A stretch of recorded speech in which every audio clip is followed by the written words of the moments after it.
Listen to me. The timing of this Quantico meeting is strategically dangerous.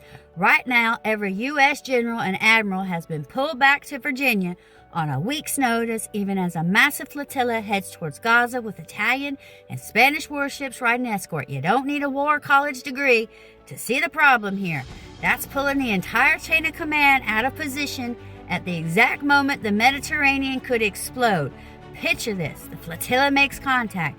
Israel decides to enforce its blockade. Shots are fired. Chaos. Italian and Spanish ships hit. That's not a headline. That's a NATO-level incident. Rome and Madrid would demand solidarity. European parliaments would call for action. The alliance itself could be thrust into a crisis overnight. And who's in the chair to steady the wheel? Not the 4 stars who spent their careers building those relationships. No, they'll be sitting back in Quantico, in a room insiders are already calling the General Squid Games. You've got to ask yourselves, why now? Why hold this extraordinary meeting at the very moment a known flashpoint is peaking? Why pull generals out of every theater simultaneously, leaving deputies to manage live fire zones with half their authority clipped? Either this is terrible judgment or the timing is deliberate, and both options are dangerous.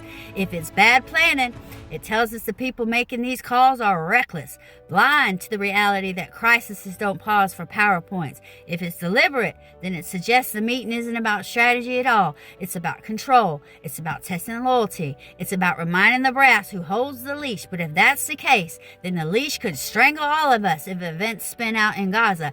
And that's the part nobody wants to say out loud.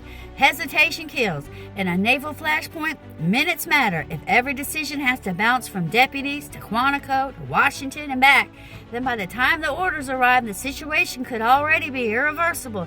And that's how accidents turn into wars. That's how alliances fracture. That's how adversaries see an opening and push harder. So what message does this send to our allies? It reads like distraction. To our adversaries, it looks like weakness. And to us, the citizen, it feels like we've been dragged into an arena we never volunteered for. Because make no mistake, when generals are pulled into games while a flotilla sails into danger, it's not just their careers on the line, it's the stability of the whole damn system. And that's why I'll end it here. When the generals are playing games in Quantico, it's not just them in the arena, it's all of us. And right now, the flotilla is proof that the arena stretches from Virginia to Gaza, and none of us can afford to look away. Now, I know a lot of outlets are not covering this, but I'm not stopping until that flotilla lands safely. So follow, share, and if you want to support, subscribe on Substack. The link's in my bio.